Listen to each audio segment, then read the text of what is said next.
여러분 안녕하십니까? 시사도민고 김호국 교수의 이슈 새해 들어서 두 번째 시간입니다. 여러분과 함께 출발합니다. 우리 한국 사회의 현안들, 또 우리 사회의 정치의 앞모습 가려진 그 앞모습에 가려진 뒷면의 여러 가지 이야기들, 그리고 어떻게 하면 대한민국이 더욱더 행복한 나라가 될 수 있는지 우리 정치의 역할에 대해서 고민해보는 그런 시간입니다. 여러분들 날씨가 많이 춥습니다. 비도 내리고 또 겨울의 모습이 우리들에게 때로는 감기 그리고 다양한 형태의 미세먼지, 아픔으로 나타나고 있습니다. 건강도 조심하시고요. 경자년세에 지혜롭고 영민한 그런 한 해 되시기를, hin지의 기운을 받으시길 기원합니다. 자, 오늘 주제는 지식인의 역할에 대해서 함께 고민해 보려고 합니다. 최근에 유시민, 진중권의 논쟁을 비롯해서 우리 사회 지식인들의 여러 가지 논란이 많습니다. 그래서 지식인의 역할은 무엇이고, 특히 이 스토커 지식인, 그리고 스토커 지식인 미학자, 이렇게 통칭이 되는 진중권 씨에 대해서 저는 무권 수행을 권하려고 합니다. 오늘 그런 내용을 중심으로 해서 여러분께 말씀드리겠습니다. 한국 사회 그동안 참으로 어려웠습니다. 올해 들어서 대통령의 신년사도 발표가 되고요. 또 한국 사회가 나아가야 될 길, 그리고 미국의 이란에 대한 공습, 그 이후에 여러 가지 지구촌의 불안이 번져나가고 있습니다. 미국과 중국 간의 무역전쟁, 앞날을 내다보기 힘들 정도로 지구촌 상황이 만만치 않습니다. 남북관계 돌파구를 어떻게 마련할지도 고민해야 되는 그런 시점입니다. 그럴 때 우리 사회를 이끌어왔던 리더들, 지식인들, 그리고 오피니언 리더들은 어떤 역할을 해야 될 것인가 고민을 해보자고 합니다. 우리 사회 지식인들 어땠습니까? 조선시대는 당쟁을 이끌면서 우리 사회의 분열과 갈등을 조장하는 역할을 했었고요. 일제시대에는 일본 제국주의, 우리를 강점한 일본 제국주의에 부역하면서 소위 말하는 이완용을 비롯한 당시에 우리 사회를 이끌었던 인물들과 지식인들이 일본에 회유돼서 온갖 굴절된 모습을 보였습니다. 해방 이후는 어떻습니까? 군사정권에 또 부역하면서 그들의 입맛에 맞는 철학과 논리를 개발하는 등 우리 지식인들은 참으로 굴절된 삶을 걸어왔습니다. 그렇다고 해서 다 그런 건 아니었습니다. 우리 지식인들 군사독재에 저항하고 일제에 저항하는, 그러면서 대한민국의 민주주의와 정의, 평화를 찾는 역할을 하려고 많은 노력을 해왔습니다.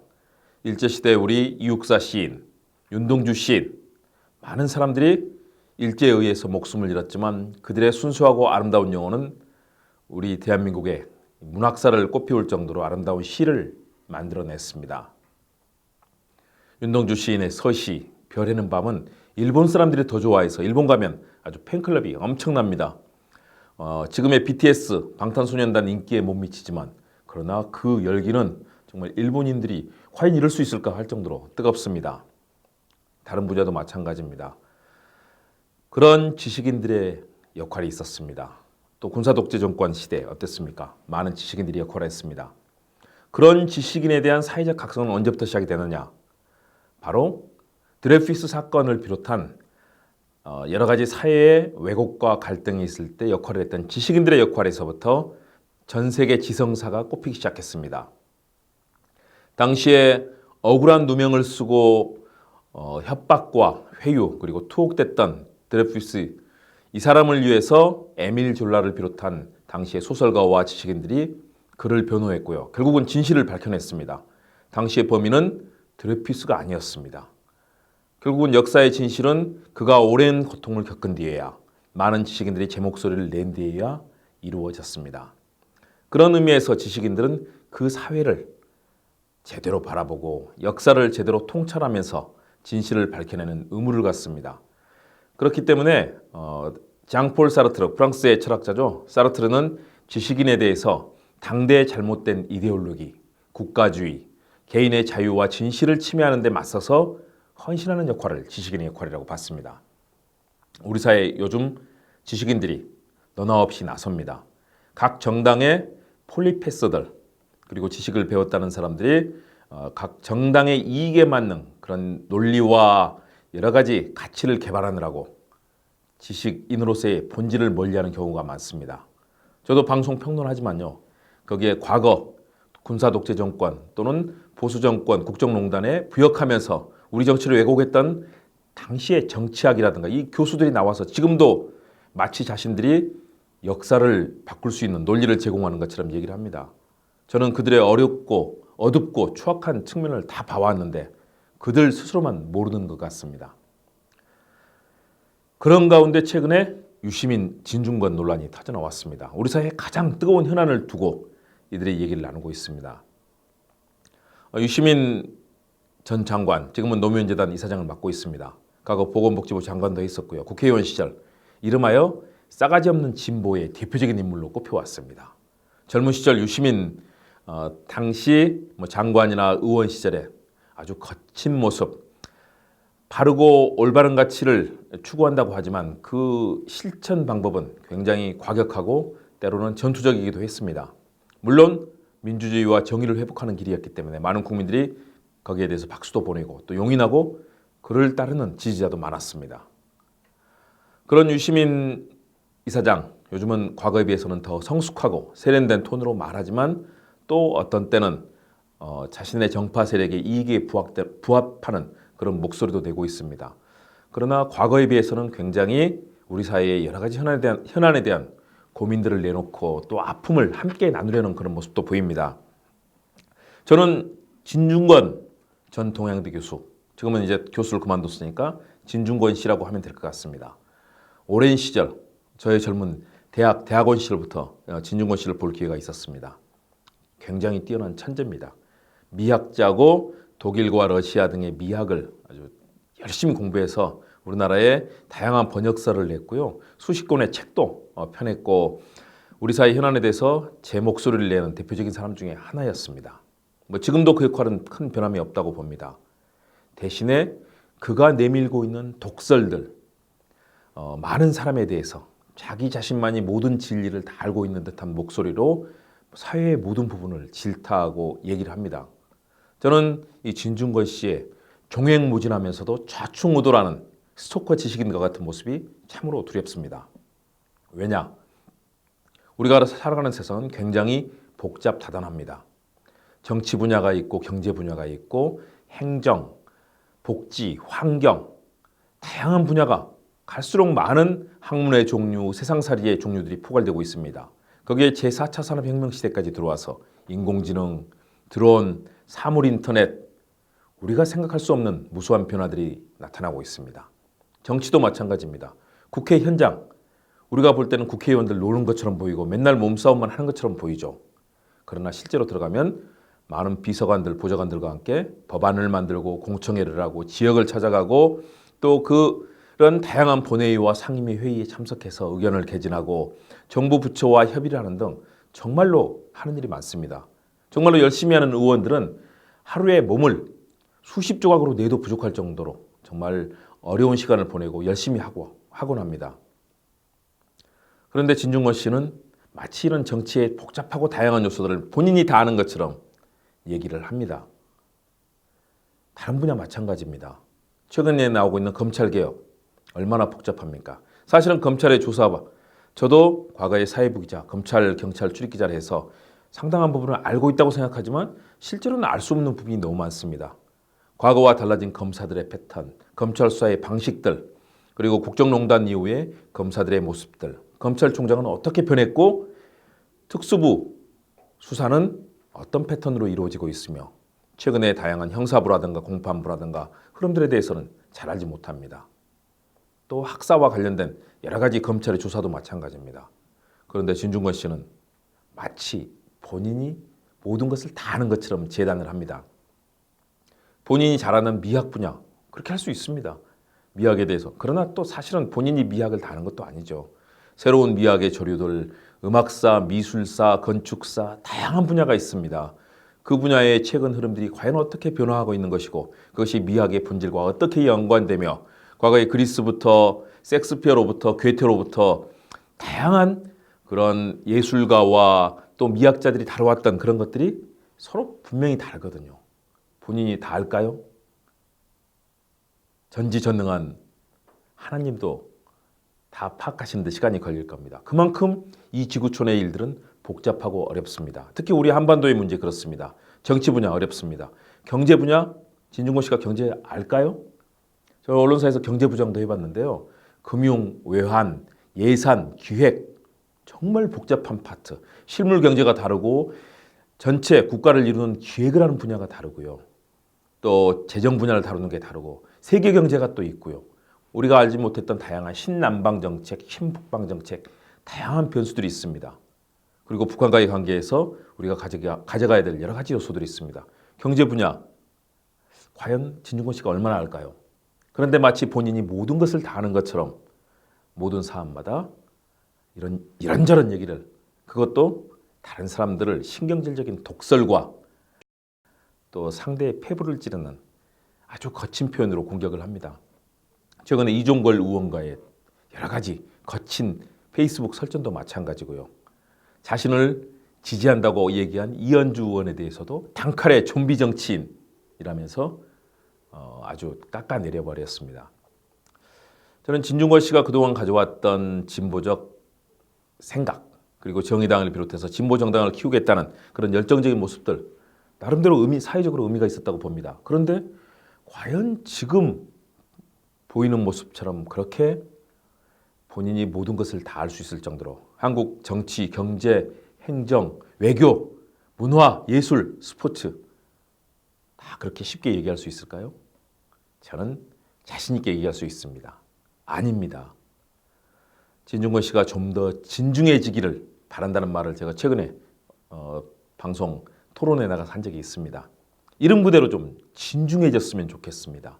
우리 사회에 대해서 국민들이 받아들이고 각 정치인들이, 각 정파가 진중권 씨 얘기를 듣고 아 그거구나 라고 무릎을 치면서 그것을 겸허하게 유쾌하게 받아들여야 되는데 진중권 씨 입에서 나오는 얘기는 거친 독설, 유아 독전, 자신만이 마치 옳은 것처럼 자신이 모든 것을 다 알고 있는 것처럼 얘기를 합니다. 제 말을 들으면 진중권 씨 기분 나쁠 겁니다.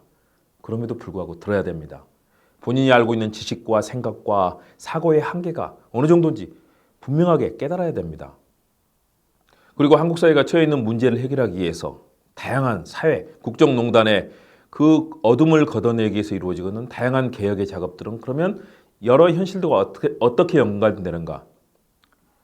본인이 동양대에서 최성희 총장과 아무리 가까웠었고 그 사람과 관계를 가져왔더라도 객관적으로 바라보고 비판할 것은 비판하고 또 국민들께 이건 아니다라고 설득력 있게 얘기를 해야 됩니다. 그런데 모든 사안들을 마치 본인이 전지전능한 지식인이자 창조주의 수준까지 언급하는 그런 방식으로 돼서는 위험합니다. 상대 절대 받아들이지 않습니다. 과거 삼국지에서 조조에게 젊은 혈기와 그 당시에 빼어난 지식을 얘기했다가 나중에 조조에게 목이 잘린 지식인 이야기 기억나실 겁니다. 세상 그렇게 쉽지 않습니다. 지식인으로서 사회의 여러 가지 현안에 대해서 고민하고 통찰하더라도 그 방식은 우리 사회가, 우리 국민들이 또 각 정파가 받아들일 수 있는 설득력 있고 합리적이면서 논리적이고 상식적인 얘기를 지식인의 심오하고 깊이 있는 분석과 해설을 통해서 내놓아야 됩니다. 그런데 진중권 씨가 내놓고 있는 것은 굉장히 시끄럽고 소란스럽고 독설 가득한 신경질적인 그런 반응으로 우리 사회에 전달이 됩니다. 저는 우리 진중권 씨가 좀 자중했으면 좋겠습니다. 좀 더 진중했으면 좋겠습니다. 그리고 설득력 있고 합리적이고 상식적인 대안으로 그 얘기들을 전달했으면 좋겠습니다. 그리고 그 뒤에 해법들이, 대안들이 제대로 제시가 되면서 그냥 쏘아붙이는 독설이 아니라 그 말을 듣고 우리 국민들 또 많은 사람들이 함께 해법을 고민하고 답을 찾아갈 수 있는 그런 등대이자 나침반의 역할을 해주면 어떨까 생각합니다. 누구에게나 쏘아대는 공격형 독설 절대 환영받지 못합니다. 절대 저는 받아들이지 않을 거라고 봅니다. 지적 자만심, 지적 허영심 이것도 사실은 굉장히 냉소적인 대상이 됩니다. 요즘 SNS, 인공지능에게 물어보면 아마 인공지능이 가지고 있는 그런 지식과 지혜를 따지면 진중권 씨보다 저보다도 당연하겠죠. 수백, 수천, 수만 배 더 갑절의 그런 지식과 지혜를 만들어내는 인공지능이 생겨날지 모릅니다. 함부로 얘기해서는 안 되죠. 그리고 온갖 문제, 모든 문제를 다 다루는 팔방미인형, 백화점식 그런 사회적 발언들 조심해야 됩니다.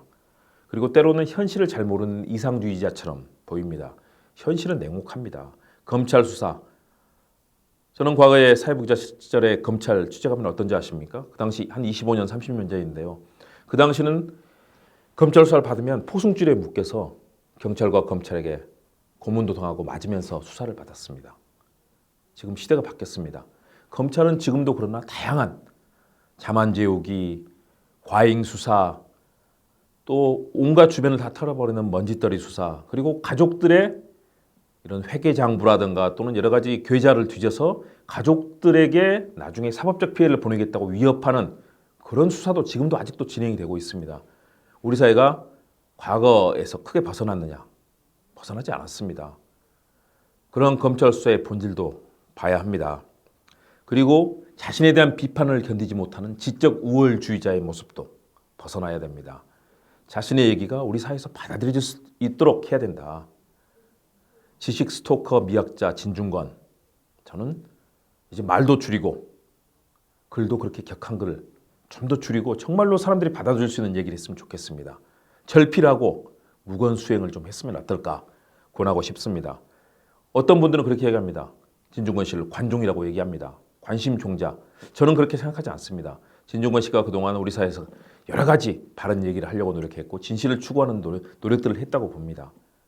그런데 그것들을 받아들이는 방식이 그렇게 거칠고 사람들에게 상처를 주는 방식으로 가서는 될 것인가?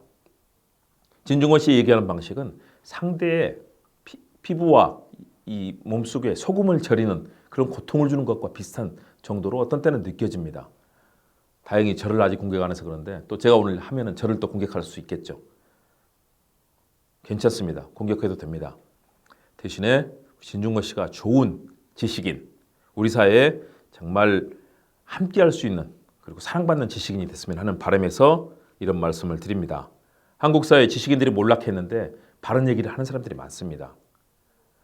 일부 국민들, 네티즌들은 그런 지식인들의 거친 발언을 관종이라고 부르거든요. 비하해서 부릅니다.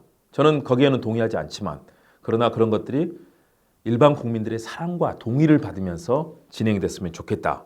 전체 상황을 균형되게 바라보고 거기에서 사람들이 수긍할 수 있는 해법들을 제시할 때 그런 문제들이 제대로 풀릴 수 있다. 현재 우리 사회는 제도적 개혁도 미비한 상황이고요. 최근에 패스트트랙 관련해서 겨우 지금 입법의 방향이 잡히고 있습니다. 빠르게 입법이 돼야 되고 개혁이 곳곳에서 진행이 돼야 됩니다. 기득권 세력은 여전합니다. 국정농단 세력 여전합니다. 박근혜 전 대통령의 헌법과 법률 파괴를 지금도 부정하면서 탄핵이 무효라고 주장하는 목소리들 아직 우리 사회 곳곳에 많이 있습니다. 아니 우리 헌법과 법률을 부정하다뇨.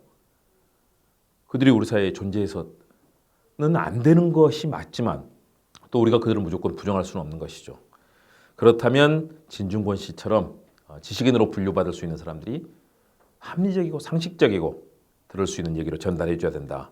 입법, 시스템, 제도 이런 산적한 개혁 과제를 이루는데 진중권 씨가 역할을 좀 더 많이 해줬으면 좋겠다라는 생각을 합니다. 일부는 진중권 씨를 사람들의 이목을 끌기 위해서 유난히 튀는 행동을 많이 한다. 이렇게 얘기를 하는데 저는 그러리라고는 생각하지 않습니다. 그럼에도 불구하고 오랫동안 자신의 발언만이 옳다고 생각하는 그런 경향들이 굳어져 있지 않나 이런 생각은 해봅니다. 진중권 씨가 좀 더 우리 함께 나갈 수 있는 그런 깊이에 대해서 고민을 해줬으면 합니다. 그런 측면에서 우리가 생각하는 많은 얘기들 광명정대라는 표현을 우리가 한자 성어를 씁니다. 광명정대. 정말 넓고 바르고 정의로운 그런 가치를 우리 지식인들이 역할을 해줘야 된다는 측면에서 아마 광명정대라는 얘기를 했고요. 홍익인간 또 광명이세 이런 얘기들이 바로 당군 왕급께서 전했던 가치들을 전하기 때문에 지금도 생명력을 가지고 있지 않나 그런 생각을 합니다. 오늘 여러분께는 김수영 시인의 시를 들려드리려고 합니다.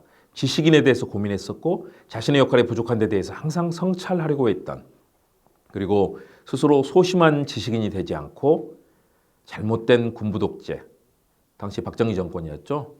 당시의 군부 독재, 민주주의를 억압하던 그 상황에 대해서 고뇌했던 김수영 시인의 시, 오늘은 제가 사령이라는 제목의 시를 낭송을 해드리도록 하겠습니다.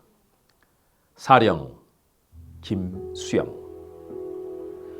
활자는 반짝거리면서 하늘 아래에서 간간히 자유를 말하는데 나의 영은 죽어있는 것이 아니냐. 벗이여, 그대의 말을 고개 숙이고 듣는 것이 그대는 마음에 들지 않겠지. 마음에 들지 않으라. 모두 다 마음에 들지 않으라. 이 황혼도, 저 돌백 아래 잡초도, 담장의 푸른 페인트빛도, 저 고요함도, 이 고요함도,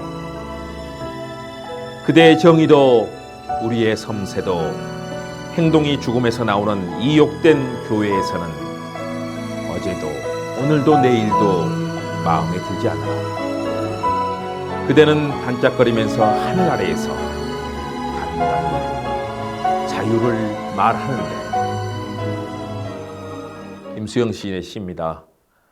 1960년대, 70년대 4.19 혁명을 보고 군사 정권 아래 고통받는 우리의 민주주의와 국민을 보면서 지식인으로서 고뇌했던 김수영 시인의 시 속에서 우리는 지식인의 성찰, 그리고 사회에 대해서 고민하는 역할을 잘 엿볼 수 있습니다. 저는 오늘 대표적으로 진중권 씨를 예를 들어서 말했지만, 진중권 씨를 상징으로 하는 우리 사회의 많은 지식인들에게 오늘의 얘기를 전하고 싶습니다. 지식인들, 우리 사회에 잘못됐던 관행들, 기득권들, 제도들, 권력들, 그것을 바꾸는데 함께 힘을 모아 나가야 됩니다. 그래야 우리 헌법이 규정하고 있는 자유와 평등, 그리고 인간의 기본권을 존중하면서도 사상과 표현의 자유, 참정권, 이런 헌법상 규정된 많은 가치들이 실천될 수 있도록 만들어야 되는 시대적 과제가 우리에게 있기 때문입니다. 남들에게 독설과 비아냥, 비꼼을 던지기보다는 그들이 이해하고 함께할 수 있는 따뜻하고 공감이 가면서도 그러나 단호하게 민주주의와 자유, 정의, 평화, 통일의 가치를 전하는 그런 지식인의 언어가 되기를 기대해 봅니다. 진중권 씨, 좀 쉽지 않다면 당분간 절필하고 무건 수행하면서 속으로 한번 당금질 해보시기 바랍니다. 너무나 많은 말을 했습니다. 저도 마찬가지라고 생각합니다. 저도 스스로 성찰하면서 많은 고민을 해보겠습니다. 대한민국의 미래가 바로 그런 지식인들의 방향 잡기에 달려 있습니다.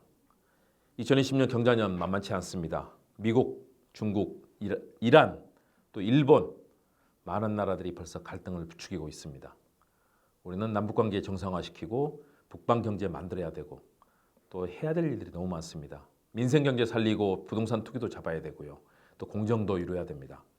문재인 대통령이 신년사 얘기했던 포용, 그리고 혁신, 공정, 세 가지를 통해서 제대로 된 변화를 만들어 보자. 그래서 공정 도약해 보자. 이런 얘기를 했습니다. 공정 도약, 상생 도약의 길을 만들어야 됩니다.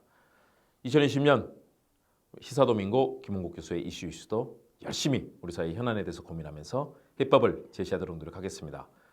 함께해 주셔서 고맙습니다. 시사도민고 김홍국 교수의 이슈 다음 시간에 뵙겠습니다. 여러분 감사합니다. 새해 복 많이 받으세요.